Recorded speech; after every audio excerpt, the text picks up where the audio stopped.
তো হ্যালো বন্ধুরা, রাধে রাধে। তোমরা কেমন আছো? আমরা খুব ভালো আছি। চলে এলাম তোমার সুন্দর একটা ভিডিও নিয়ে। আর সবাইকে জানাচ্ছি গুড মর্নিং। আর এখন বাজে হচ্ছে সকাল 6টা। এই যে রাধাকৃষ্ণের গান লাগিয়ে দিয়েছি। এবার নাচন কোতন করতে করতে ঘর তো বসে কোনো। আর রাধাকৃষ্ণের গান শুনে তো মন তো সকাল সকাল ফুরফুরে হয়ে যায়, কি বলবো বলো তো। আর রিজু তো পড়া ছিল, রিজু তো একদম পরে বাসতে মা তো ওকে ডাকতে এসেছিলো, তখন ওকে ডাকতে গিয়ে আমার ঘুম ভেঙে যায়। তাহলে আর ঘুমিয়ে লাভ নেই, উঠে পড়ি। আর আজ থেকে সকাল সকালই উঠবো আমি থেকে ভেবে রেখেছি, কিন্তু জানি না কতদিন এটা ধরে রাখতে পারবো।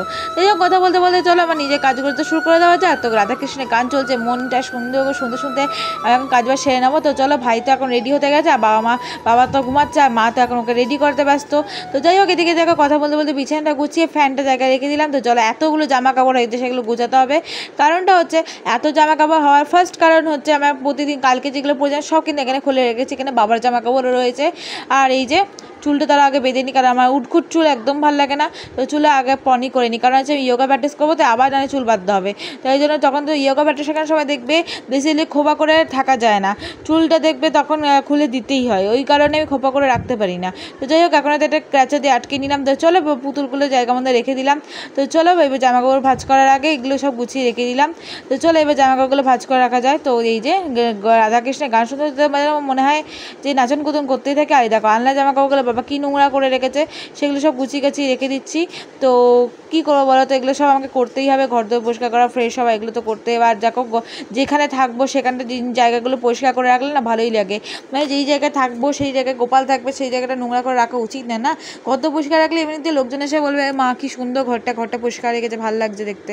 এই জিনিসটা বললে না আমার এমনিতে ভালো লাগে যে তোর ঘরটা খুব সুন্দর রে। তো সেই কারণে আমি বেরিয়ে গেছি, ঘরটা আরও সুন্দর করতে হবে, ঘরটা ঝাড়পোছ করতে হবে, ঘরটা একদম ঝুলটুল পড়ে গেছে। তো এই কদিন তো থাক, পরে এই কদিন করবো। তো চলো জানালাগুলো খুলে দিই। জানলা খুলে দেখি একদমই কেউ নাই, একদম মেঘলাও করে আছে। ওয়েদারটা খুবই সুন্দর লাগছে, সকাল সকাল ফুরফুরে। আর বাইরেও খুব সুন্দর হাওয়া দিচ্ছিলো। তো চলো, গোপালের এই জায়গায় মানে সেদিন দুধ পড়ে গিয়ে ওই জায়গাটা মানে সব টাওয়ালগুলো সব কাপড়গুলো ভিজে গেছে, সেগুলো কাচতে দিয়েছিলাম। মা কালকে কেচেছে।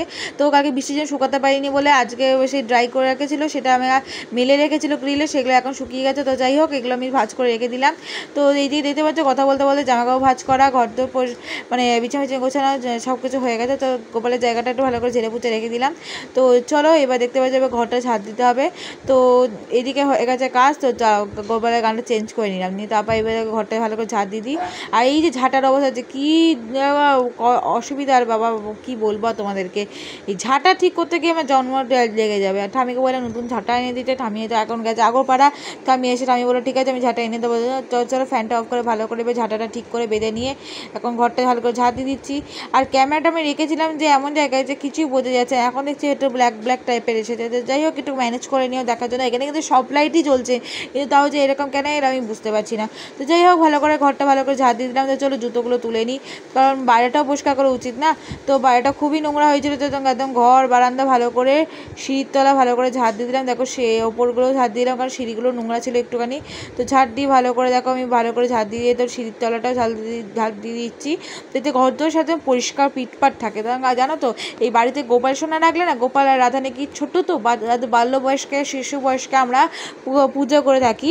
যারা একদম রাধাকৃষ্ণ পুজো করে সেটা তারা বড় বয়সে করা হয়। আর গোপু সোনা হচ্ছে একদম তার বাল্য বয়সে। ওই কারণে গোপু সোনা সারাটা বাড়ি নাকি হেঁটে বেড়ায়। এই জন্য সারাটা বাড়ি সবসময় পরিষ্কার রাখা উচিত। ওই সেই জন্য আমি শুনেছি, মানে সব যাকে যেমন ঝাড়পোছ করে রাখা যায়। বাড়িতে তো কুকুর টুকুর থাকে, সেটা আমার বাড়িতেও ছিল, কিন্তু না তখন একটুখানি বাড়িতে একটুখানি কেমন মানে রাগ করো না, এইটুখানি গন্ধ বেরোতো, হ্যাঁ লোম ঠোম উঠতো, এই জিনিসগুলো মানে কুকুর তো ঠাকুরেরই তৈরি, কিন্তু তাও কেন একটু মায়ের মনটা পিটপিট করতো, কেন আমার কোনো দিন করেনি সিরিয়াসলি। তো যাই হোক, কথা বলতে থাকে ঘরটাও ঝাড় দেওয়া হয়ে গেছে। তো ঘরটা গুছে নেবো। তো এদিকে রিজু দেখো রেডি হয়ে এসে গেছে। রিজু রেডি হয়ে নিয়েছে, কারণ হচ্ছে ওর বোর্ড নিতে এসেছে, কারণ ও বোর্ডটা এখানে মানে ছিল, তো সেই যে বোর্ডটা নিয়ে চলে যাচ্ছে এখন। ও এখন চলে যাবে, বাসা এসে গেছে ইংলিশ পড়তে। তো কালকে তো আমি ওকে পড়িয়ে দিয়েছিলাম, পড়াগুলো মুখস্থ করে দিয়েছিলাম, তো এই জন্য পড়তে চলে যাচ্ছে। তো চলো, এই যে ঘরদোরটা পরিষ্কার করে নিচ্ছি। তো সকাল সকাল থেকে উঠে সব কাজবাজ করে নিলে খুব ভালোই লাগে। এই যে ঘরদোর পোছাও কিন্তু আমার হয়ে গেল। তো চলো এবার বালতিটা জায়গায় রেখে আসি। তো চলো আগে বালতিতে জল টল করে ফেলে আসি। তো চলো যাওয়া যাক। তো এই যে কথা বলতে বলতে দেখো আমার কিন্তু সকালবেলা অনেক কাজই হয়ে গেল। আর সকাল এই কাজবাজগুলো করতে আমার সত্যি ভালো লাগছে। তো সে দেখো ফ্যান ট্যানগুলো চালিয়ে রেখেছি। তো হচ্ছে লাইটটা অফ করে নেবো, তাই দাঁড়াও। এই দেখো রিজু কিন্তু বেরিয়ে চলে গেছে। তো চলো গোপালের বাসনটা নিয়ে ওপরে চলে এলাম। ওপরে এসে দেখি মা কিন্তু শুয়ে রয়েছে, আর এদিকে বাবা ঘুমাচ্ছে। ঘুমাচ্ছিল। তো যাই হোক পাম্পে দেখলাম জল শেষ, তো পাম্পের জলটা চালিয়ে পাম্প চালিয়ে তাদের জলটা ভরে নিলাম, তারপর ব্রাশ করে মুখ টুক ধুয়ে গোপালের বাসনগুলো কিন্তু আমি এখানে ধুয়ে নিচ্ছি। তো এদিকে কিন্তু পাম্প চালিয়ে নাই বলে জল ভরলাম, মিনিমাম জল টল বলে পাম্পের অফ করে গোপালের বাসন মেজে মুখ টুক ধুয়ে নিলাম। তো চলো নাইটিটা চেঞ্জ করে নিয়ে গোপালের বাসন নিয়ে নিচে চলে এলাম। তো এসেই দেখতে পাচ্ছি এবার যোগা প্র্যাকটিস করবো বলে ট্রাক স্যুট আর টপটা পরে নিলাম। চলো ক্লিপটা খুলে নিয়েছি, তো এবার যোগা ম্যাটটা পেতে নেবো। তো যাই হোক মানে চুলটা একটু খুলে যাচ্ছিলো বলে একদম খুলে আবার ঠিকমতো পনি করে নিলাম একটা। তো যোগা মিনিমাম আধ ঘন্টা প্র্যাকটিস করবো, এখন মধ্যে 6:35, মিনিমাম 7টা 7:30 অবধি একটু প্র্যাকটিস করি, তারপরে যা খুশি করবো। তো যোগা ম্যাটটা বার করে নিয়েছি, তো চলো প্র্যাকটিস করে নেওয়া যাক। তো আমি আর ছাদে করছি, কারণ বৃষ্টি হওয়ার ফলে ছাদটা পুরো ভিজেই ছিল। তো যাই হোক একটুখানি ইয়োগা সং লাগিয়ে নিলাম। তো এই ইয়োগা সং শুনতে শুনতে আমি কিন্তু যোগাটা ভালো করে প্র্যাকটিস করে নেবো। তো প্র্যাকটিস করে নেওয়ার পরই দেখতেই পেলে এখন বেজে গেছে হচ্ছে পুরো 7:05। তো আমি একদম যোগা প্র্যাকটিস হয়ে যাওয়ার পর এখন কিন্তু যোগা ম্যাটটা গুছিয়ে রেখে দিলাম, তো ড্রেসটা চেঞ্জ করে চলে এলাম। তো এতক্ষণ ধরে চুল খুলেই প্র্যাকটিস করতে আমি চুলটা খোপা করে নিই, রাধাকৃষ্ণ গান লাগিয়ে এবার কিন্তু গোপাল পরিষ্কার না, গোপাল পুজো দিতে চলে এলাম।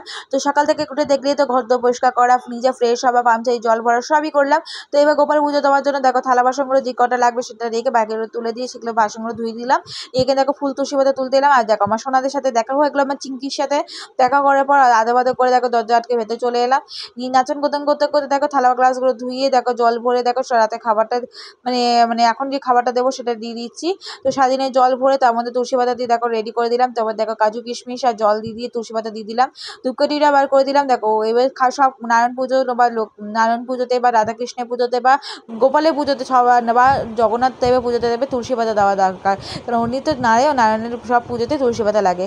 তো গোপালকে সাথে দেখো ঝুনঝুনি বাজিয়ে উঠিয়ে দেখো যে মশারিটা বাস্কেটে রেখে দিলাম।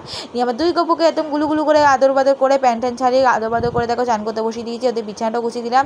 আর রাধা সোনাদেরকে কেন আমি বসিয়ে রাখবো, ওদেরকেও আমি গামছা পরে বসিয়ে দিই, দেখো ওদের বিছানা গুছিয়ে দিয়ে গয়নাগটিগুলো জায়গায় রেখে এলাম। তো এই দিয়ে আমি চান করতে বসিয়ে দিয়েছি, দেখো জল সঙ্গে জল দিয়ে এমনি জল দিয়ে চান করি। আমার দুই গপুকে গা পুছিয়ে দেখো প্যান্ট পরিয়ে একদম খাটে বসিয়ে দিলাম। তো এখন খাটে বসুক, একসঙ্গে আমি ওদেরকে সিংহাসন না ওদের বসার জায়গায় নিয়ে বসাবো। তো গোপালের চান হয়ে গেলে এবার রাধা দুজনে চান করে দিয়ে জল সঙ্গে জল দিয়ে তুলসী পাতা দিয়ে জায়গায় রেখে এলাম। তো দেখো দুই রাধাকে কিন্তু এখন আমি গা পুছি জামা পরিয়ে একদম বসিয়ে দিলাম। তো দেখো দুই গপুকে কিন্তু আমি গয়নাগাটি পরিয়ে জায়গার মধ্যে বসিয়ে দিয়েছি, আর দুই রাধাকেও আমি কিন্তু গয়না পরিয়ে দেখো জায়গায় বসিয়ে দিলাম রেডি করে। তো জায়গাটা পরিষ্কার করে নিই, তো দেখতেই পাচ্ছ জামা প্যান্টগুলো ধুয়ে দিলাম গোপালে। তো সেগুলো এখানে মেলেও দিচ্ছি। তো গোপালের পুজো দিতে সত্যি আমার খুবই ভালো লাগে, আর সকাল সকালে উঠে কাজবাজ করলে আমার খুবই ভালো লাগছে। আর তোমরা ভাবো যারা বলো যে আমি কাজ করি না, অবশ্যই আমি কাজ করি, তোমরা ভিডিওটা দেখলে বুঝতে পারবে। তো কথা বলতে বলতে দেখো গাছে জল দেওয়া, জামা কাপড় ধুয়ে মেলা সব হয়ে গেল। আর তুলসী পাতা ফুলগুলো চন্দন বেটে গোপালের পায়ে আমি চরণে অর্পণ করলাম। তো এবার দেখতে পাচ্ছ এবার ধূপকাঠিটা জ্বালিয়ে নেবো। তো ধূপকাঠিটা জ্বালানোই হচ্ছে না, 5খানা ধূপকাঠি দেশলাই জ্বালানোর পর আমি কিন্তু ধূপকাঠিটা জ্বালাতে পেরেছি ফাইনালি। তো সেটার জন্য আমি খুব খুশি হয়েছি। তো যাই হোক এখানে দেখো আরতিটা করে নিচ্ছি, আমার গোপু সোনাদের, রাধামাদের, তারপর আমার বাকি যত ঠাকুর আছে ঘরের মধ্যে সব ঠাকুরকে দেখিয়ে নেওয়ার পর দেখো প্রণাম করে নিয়ে এবার গোপু সোনাদের কিন্তু আমি কাজু কিশমিশটা খাইয়ে দিচ্ছি। আজকে আবার স্কুল যেতে হবে, একদমই ভালো লাগছে না, কিছু করার নেই, তাও যেতে হবে। তো গোপালে কিন্তু আমি মুখটা পুছিয়ে দেখো ওদের কিন্তু আমি দেখিয়ে দিলাম যে আয়না দিয়ে যে ওকে কেমন লাগছে। তো দেখার পর ওপরে চলে এলাম খেতে, খুব কাকগুলা ছিল বলে। তো আমি দেখো দুধ বনবিটা নিয়ে নিয়েছি কাপের মধ্যে, কাপের মধ্যে চিনি আর বনবিটা নেওয়ার পর দেখো আমি কিন্তু এদিকে দুধটা গরম করতে বসিয়ে দিয়েছি। আর এইদিকে দেখো চিনি শেষ হয়ে গেছিলো বলে আমি বাস্কেট থেকে চিনিতে ভরে নিলাম তো কৌটোটায়। তো দেখতে পাচ্ছ এদিকে মা বাবার জন্য চা করতে বসে দিলাম, এদিকে আমার দুধ গরম করা হয়ে গেল। তো চলো রিজু তো স্কুল পড়তে চলে গেছে, আর এবার বাবা কাজে যাবে। তো যাই হোক এবার তালমিশির জলটা দেখো ছেঁকে খেয়ে নিচ্ছি। তো চলো এবার দুধটা খেয়ে নিই, নিচে চলে যাবো। তো আমার ভিডিওটা কেমন লাগলে অবশ্যই জানি, ভিডিওটা ভালো লাগলে অবশ্যই লাইক কমেন্ট করে দিও, সাবস্ক্রাইব ফলো করতে ভুলো না, ভালোবাসা দিয়ে দিও। টাটা, দেখা হচ্ছে নতুন একটা ভিডিওতে।